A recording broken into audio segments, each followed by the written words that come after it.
ನೋಡಿ, ಧರ್ಮಸ್ಥಳದ ವಿರುದ್ಧ ಬೇಕಾಬಿಟ್ಟಿಯಾಗಿ ನಾಲ್ಗೆಯನ್ನ ಹರಿಬಿಡ್ಲಾಗ್ತಾ ಇತ್ತು. ಎಸ್ಪೆಷಲಿ ಸೋಷಿಯಲ್ ಮೀಡಿಯಾದಲ್ಲಂತೂ ಮನ್ಸಿಗೆ ಬಂದಂಗೆ ಸ್ಟೋರಿ ಮಾಡ್ತಾ ಇದ್ರು, ಇಷ್ಟ ಬಂದಂಗೆ ಹರಡ್ತಾ ಇದ್ರು, ಇಷ್ಟ ಬಂದವ್ರು ಮಾತಾಡಿಸಿ ಏನೇನೇನೇನೋ ಮಾತಾಡ್ತಾ ಇದ್ರು. ಅಂಥವ್ರಿಗೆ ಸರಿಯಾದ ಪಾಠ ಕಲಿಸುವಂತ ಸಂದರ್ಭ ಅಂತ ಅಂದ್ಕೊಳ್ತೀನಿ. ಏನೋ ವ್ಯೂಸ್ ಸಿಗುತ್ತೆ, ಲೈಕ್ಸ್ ಬರುತ್ತೆ, ಮತ್ತೊಂದು ಮಗದೊಂದು ಅಂತ ಒಂದು ಹಿಂದೂ ಧಾರ್ಮಿಕ ಶ್ರದ್ಧಾ ಕೇಂದ್ರದ ಮೇಲೆ ಬೇಕಾಬಿಟ್ಟಿಯಾಗಿ ಕಥೆಗಳನ್ನ ಕಟ್ಟಿ ಇವ್ರಿಗೆ ಇಷ್ಟ ಬಂದಂಗೆ ಇವರೇ ಪ್ರೊಡ್ಯೂಸರ್ಗಳು, ಇವರೇ ಸ್ಕ್ರಿಪ್ಟ್ ರೈಟರ್ಸ್ಗಳು, ಎಲ್ಲವೂ ಕೂಡ ಇವರೇ ಆಗಿ ಇಷ್ಟ ಬಂದಂಗೆ ಮಾತನಾಡ್ತಾ ಇದ್ರು, ಇಷ್ಟ ಬಂದಂಗೆ ಕಥೆಗಳನ್ನ ಕಟ್ತಾ ಇದ್ರು, ಬೇಕಾದಂಗೆ ರೀಲ್ಸ್ಗಳನ್ನ ಮಾಡ್ತಾ ಇದ್ರು, ಇವ್ರಿಗೆ ಬೇಕಾದಂಗೆ ಸುದ್ದಿಗಳನ್ನ ಹರಿಬಿಡ್ತಾ ಇದ್ರು. ಧರ್ಮಸ್ಥಳದ ವಿರುದ್ಧ ಬೇಕಾಬಿಟ್ಟಿ ಮಾತನಾಡಿದವರಿಗೆ ಈಗ ಸಂಕಷ್ಟ ಎದುರಾಗಿದೆ. ಸೌಜನ್ಯ ಪ್ರಕರಣದ ನೆಪದಲ್ಲಿ ಧರ್ಮಸ್ಥಳದ ಬಗ್ಗೆ ಅಪಮಾನ ಮಾಡಿ ಮಾತನಾಡ್ತಾ ಇದ್ರು. ಧರ್ಮಸ್ಥಳ ಕ್ಷೇತ್ರ ಮತ್ತು ಖಾವಂದರರ ಬಗ್ಗೆ ಅಪಪ್ರಚಾರ ಮಾಡ್ತಾ ಇದ್ರು. ಆ ಯೂಟ್ಯೂಬ್ ಸೋಷಿಯಲ್ ಮೀಡಿಯಾಗಳಲ್ಲಿ ಕುತ್ಕೊಂಡು ಅಪಪ್ರಚಾರ ಮಾಡುವವರನ್ನ ವಿಚಾರಣೆಗೆ ಒಳಪಡಿಸೋದಕ್ಕೆ ಈಗ SIT ಮುಂದಾಗಿದೆ. ಯೂಟ್ಯೂಬರ್ಸ್ಗೆ ನೋಟಿಸ್ ಕೊಟ್ಟು ವಿಚಾರಣೆಗೆ ಬುಲಾವ್ ನೀಡಿದೆ SIT. ಅದಕ್ಕಾಗಿ SITಯಲ್ಲೇ ವಿಶೇಷ ತಂಡವನ್ನ ನಿಯೋಜಿಸಿ ವಿಚಾರಣೆಯನ್ನ ಮಾಡಲಾಗುತ್ತೆ. ಸಿಕ್ಕವರು ಕುತ್ಕೊಂಡು ಯೂಟ್ಯೂಬ್ಗಳಲ್ಲಿ ಕುತ್ಕೊಂಡು ಯಾವುದೋ ಮನೆ ಒಳಗಡೆ ಕುತ್ಕೊಂಡು ವಿಡಿಯೋಗಳನ್ನು ಮಾಡಿ ಹರಿಬಿಡ್ತಾ ಇದ್ರಲ್ಲ, ಇನ್ಮುಂದೆ ಹಾಗಾಗೋದಿಲ್ಲ. ಯಾರ್ಯಾರು ಬೇಕಾಬಿಟ್ಟಿ ನಾಲ್ಗೆ ಹರಿಬಿಟ್ಟು ಮಾತನಾಡ್ತಾ ಇದ್ರಿ, ಅಪಪ್ರಚಾರ ಮಾಡ್ತಾ ಇದ್ರು, ಸೌಜನ್ಯ ಪ್ರಕರಣದ ನೆಪದಲ್ಲಿ ಧರ್ಮಸ್ಥಳವನ್ನ ಟಾರ್ಗೆಟ್ ಮಾಡಿ ವಿಡಿಯೋಗಳನ್ನು ಮಾಡ್ತಾ ಇದ್ರಿ, ಅಂಥವ್ರಿಗೀಗ ಸಂಕಷ್ಟ ಎದುರಾಗಿದೆ. SIT ಅಂತ ಯೂಟ್ಯೂಬರ್ಸ್ಗಳಿಗೆ ನೋಟಿಸ್ ಅನ್ನ ಕೊಟ್ಟು ವಿಚಾರಣೆಗೆ ಕರೀತಾ ಇದೆ.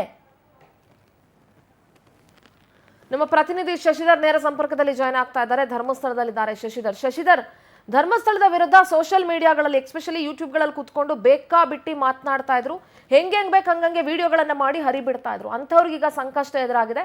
ಅಂಥ ಯೂಟ್ಯೂಬರ್ಗಳ ವಿಚಾರಣೆಗೆ SIT ಮುಂದಾಗಿದೆ. ಸದ್ಯದ ಡೆವಲಪ್ಮೆಂಟ್ ಬಗ್ಗೆ ಹೇಳೋದಾದ್ರೆ ಶಶಿಧರ್.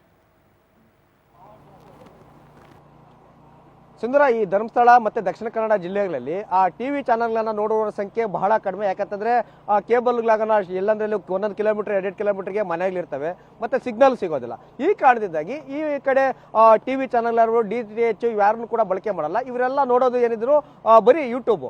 ಆ ಯೂಟ್ಯೂಬರ್ಸ್ನ ಒಂದು ದೊಡ್ಡ ಬಂಡವಾಳವನ್ನ ಮಾಡಿಕೊಂಡು ಏನು ಈ 100 ಶವಗಳನ್ನ ಉತ್ತಿಟ್ಟಿದ್ದೇನೆ ಅನ್ನೋ ವಿಚಾರದಲ್ಲಿ ಸುಮಾರು 1 ತಿಂಗಳಿಂದ SIT ಕೂಡ ತನಿಖೆಯನ್ನ ಮಾಡ್ತದೆ. ಆ ತನಿಖಾ ಹಂತದಲ್ಲಿ ಇರಬೇಕಾದ್ರೆ ತನಿಖೆ ಯಾವ ರೀತಿಯಾಗಿ ನಡೀತಿದೆ, ಭೀಮಾ ಏನ್ ಮಾಡ್ತಿದ್ದ, ಆ ಭೀಮನ ಹಿನ್ನೆಲೆ ಏನು, ಆತನ ಎಷ್ಟು ಶವಗಳನ್ನು ಉತ್ತಿಟ್ಟ, ಹೌದು ನಾವು ಕೂಡ ನೋಡಿದ್ದೇವೆ, ಮತ್ತೆ ಧರ್ಮಸ್ಥಳದಲ್ಲಿ ಯಾವ ರೀತಿಯಾಗಿ ಅತ್ಯಾಚಾರಗಳಾಯಿತು, ಯಾವೆಲ್ಲ ಕಿಡ್ನಾಪ್ಗಳಾಯಿತು ಎಲ್ಲವೂ ಕೂಡ ನಮಗೆ ಗೊತ್ತಿದೆ. ಇದೇ ಕಾರಣಕ್ಕಾಗಿ SIT ಅವರು ತನಿಖೆಯನ್ನು ಮಾಡ್ತಿದ್ದಾರೆ. ತನಿಖೆಯಲ್ಲಿ ಬುಡಾಗಿ ಸಿಕ್ಕೇ ಬಿಡುತ್ತೆ ಅಂತ ಹೇಳ್ಬಿಟ್ಟು ಆ ಸಿಕ್ಕಂತೆ ಮನಗೆ ಬಂದಂತೆ ಮಾತಾಡಿ ಒಂದಷ್ಟು ವಿಡಿಯೋಗಳನ್ನ ಮಾಡಿ ಸಾಮಾಜಿಕ ಜಾಲತಾಣಗಳಲ್ಲಿ ಹರಿಬಿಡೋದು. ಈ ಕಾರಣದಿಂದಾಗಿ ಇದೇ ತಿಂಗಳು 6ನೇ ತಾರೀಕು ಸುಮಾರು 200ರಿಂದ 300 ಜನ ಏಕಾಏಕಿಯಾಗಿ ಬೆಳ್ತಂಗಡಿ ಪೊಲೀಸ್ ಠಾಣೆ ಮುಂದೆ ಕೂಡ ಸೇರಿದ್ರು. ಅದೇ ರೀತಿ ಕೂಡ ಧರ್ಮಸ್ಥಳದಲ್ಲೂ ಕೂಡ ಪ್ರಾಂಗಣದಲ್ಲಿ ಕೂಡ ಸಾಕಷ್ಟು ಜನ ಸೇರಿದ್ರು. ಎರಡೂ ಗುಂಪುಗಳ ನಡುವೆ ಸಂಘರ್ಷ ಕೂಡ ಎಡೆ ಮಾಡಿಕೊಟ್ಟಿತ್ತು. ಇದಕ್ಕೆಲ್ಲ ನೇರ ಕಾರಣ ಅಂತಂದ್ರೆ ಯೂಟ್ಯೂಬರ್ಸು. ಆ ಯೂಟ್ಯೂಬರ್ಸು ಯಾರ್ಯಾರು ಇದಕ್ಕೆಲ್ಲ ಸಂಘರ್ಷವನ್ನ ಎಡೆ ಮಾಡಿಕೊಟ್ಟಿದ್ರು, ಅಷ್ಟು ಜನ ಸೇರೋದಕ್ಕೆ ಯಾರು ಅವಕಾಶ ಮಾಡಿಕೊಟ್ರು, ಕಾನೂನನ್ನ ಯಾರು ಕೈ ತಗೊಂಡ್ರು, ಅದೇ ರೀತಿಯಾಗಿ ಕೂಡ ಇದಕ್ಕೆಲ್ಲ ಕಾರಣಕರ್ತರು ಯಾರು, ಯಾರೆಲ್ಲ ವಿಡಿಯೋಗಳನ್ನ ಮಾಡ್ತಾ ಇದ್ರು, ಕಂಟೆಂಟ್ ರೈಟರ್ ಯಾರು, ಅದನ್ನ ವಿಡಿಯೋಗಳನ್ನ ಹರಿಬಿಟ್ಟದವ್ರು ಯಾರು, ಅದನ್ನ ಪ್ರಸಾರ ಮಾಡಿದಂಥವ್ರು ಯಾರು, ಅದನ್ನ ವೈರಲ್ ಮಾಡಿದಂಥವ್ರು ಯಾರು ಅನ್ನೋದ್ರ ಬಗ್ಗೆನೂ ಕೂಡ ಈಗಾಗಲೇ ಕಳೆದ 1 ತಿಂಗಳನ್ನು ಕೂಡ SIT ಅಧಿಕಾರಿಗಳು ಕೂಡ ಶೋಧ ಕಾರ್ಯಾಚರಣೆಯನ್ನು ಕೂಡ ಮಾಡಿದ್ರು, ತನಿಖೆಯನ್ನು ಕೂಡ ಮಾಡಿದ್ದಾರೆ. ಅವರ ಮೇಲೆ ಸಾಕಷ್ಟು ನಿಗಾ ಕೂಡ ಇಟ್ಟಿದ್ರು. ಇದೇ ಕಾರಣದಿಂದಾಗಿ ಪ್ರತಿಯೊಬ್ಬರು ಕೂಡ ವಿಚಾರಣೆಗೆ ಬರುವಂತೆ ನೋಟಿಸ್ ಅನ್ನು ಕೂಡ ಕೊಟ್ಟಿದ್ದಾರೆ. ಇನ್ನು ಇದೇ ವಿಚಾರಕ್ಕೆ ಸಂಬಂಧಪಟ್ಟಂತೆ ಬೆಳ್ತಂಗಡಿ ಆಗಿರ್ಬೋದು, ಅದೇ ರೀತಿ ಧರ್ಮಸ್ಥಳ ಆಗಿರ್ಬೋದು, ಸಂಘರ್ಷಕ್ಕೆ ಎಡೆ ಮಾಡಿಕೊಟ್ಟಂತ ಯೂಟ್ಯೂಬರ್ಸ್ ಮೇಲೆ ಸುಮಾರು 7 FIR ಕೂಡ ದಾಖಲಾಗಿತ್ತು. ಆ FIR ದಾಖಲಾದ ನಂತರ ಆ ತನಿಖೆಯನ್ನ ಶುರು ಮಾಡಿದಾಗ ಪೊಲೀಸರಿಗೆ ಸಾಕಷ್ಟು ಅನುಮಾನ ಕೂಡ ಬಂದಿತ್ತು. ಇದರ ಹಿಂದಿರುವಂತ ಉದ್ದೇಶ ಮತ್ತೆ ಅದರ ಜೊತೆ ಅವ್ರ ಹಿಂದಿರುವಂತ ಕಾಣದ ಕೈಗಳು ಮತ್ತೆ ಯಾಕೆ ಈ ರೀತಿಯಾಗಿ ಮಾಡ್ತಿದ್ರು, ತನಿಖೆಗೆ ಎಲ್ಲ ಒಂದ್ ಕಡೆ ಇದು ಸಾಕಷ್ಟು ಹಿನ್ನಡೆ ಕೂಡ ಉಂಟಾಗಿತ್ತು. ಈ ಎಲ್ಲಾ ಕಾರಣಗಳನ್ನ ಇಟ್ಕೊಂಡು ಯಾರ್ಯಾರು ಸಾಮಾಜಿಕ ಜಾಲತಾಣಗಳನ್ನ ದುರ್ಬಳಕೆ ಮಾಡಿಕೊಂಡು ಆ ಕಂಟೆಂಟ್ಗಳನ್ನ ಹಾಕೊಂಡು ಇಷ್ಟು ದೊಡ್ಡ ಮಟ್ಟಕ್ಕೆ ಇಡೀ ದೇಶವೇ ಧರ್ಮಸ್ಥಳ ಕಡೆ ನೋಡುವಂತ ಮಾಡಿದಂತವ್ರಿಗೆ ಇವತ್ತು ಕಾನೂನಿನಡಿ ಕೂಡ ಶಿಕ್ಷೆ ಆಗ್ಬೇಕಂತ ಹೇಳ್ಬಿಟ್ಟು ಧರ್ಮಸ್ಥಳದ ಒಂದಷ್ಟು ಭಕ್ತರು ಮತ್ತೆ ಸ್ಥಳೀಯರು ಕೂಡ ಒಂದು ದೂರನ್ನು ಕೂಡ ಕೊಟ್ಟಿದ್ರು. ಆ ದೂರಿನ ಅನ್ವಯ ಒಂದಷ್ಟು ಸಾಕ್ಷಿಗಳನ್ನು ಕೂಡ ಯಾರ್ಯಾರು ವಿಡಿಯೋಗಳನ್ನ ಬಿಟ್ಕೊಟ್ಟಿದ್ರು, ಯಾರ್ಯಾರು ಅವಹೇಳನಕಾರಿ ಹೇಳಿಕೆಯನ್ನು ಕೂಡ ಕೊಟ್ಟಿದ್ರು. ಒಂದು ಅದ್ರ ಬಗ್ಗೆನೂ ಕೂಡ ಒಂದಷ್ಟು ಸಾಕ್ಷಿಗಳನ್ನು ಕೂಡ ಕೊಟ್ಟಿದ್ರು. ಆ ಸಾಕ್ಷ್ಯಾಧಾರಗಳ ಮೇಲೆ ಮತ್ತೆ ಕೆಲವೊಂದಷ್ಟು ವೈರಲ್ ಮಾಡಿ ವಿಡಿಯೋಗಳನ್ನು ಮಾಡಿದಂತವ್ರ ಮೇಲೆ ಸಾಕ್ಷಿಗಳನ್ನ ಇಟ್ಕೊಂಡು SIT ಅಧಿಕಾರಿಗಳು ಅದಕ್ಕೆ ಸ್ಪೆಷಲ್ ಆಗಿ ಒಂದು ವಿಶೇಷ ತಂಡವನ್ನು ರಚನೆ ಮಾಡಿ ಓನ್ಲಿ ಯಾರು ಈ ಒಂದು ಸಂಘರ್ಷಕ್ಕೆ ಎಡೆ ಮಾಡಿಕೊಟ್ಟಂತವರು ಸಮಾಜದ ಮೇಲೆ ಒಂದು ರೀತಿಯಂತ ಪ್ರಭಾವ ಬೀರುವಂತ ವಿಡಿಯೋಗಳನ್ನ ಮಾಡಿದವರನ್ನ ತೀವ್ರ ವಿಚಾರಣೆ ಮಾಡೋದಕ್ಕೆ ಈಗಾಗಲೇ ನೋಟಿಸ್ ಅನ್ನು ಕೂಡ ಕೊಟ್ಟಿದ್ದಾರೆ.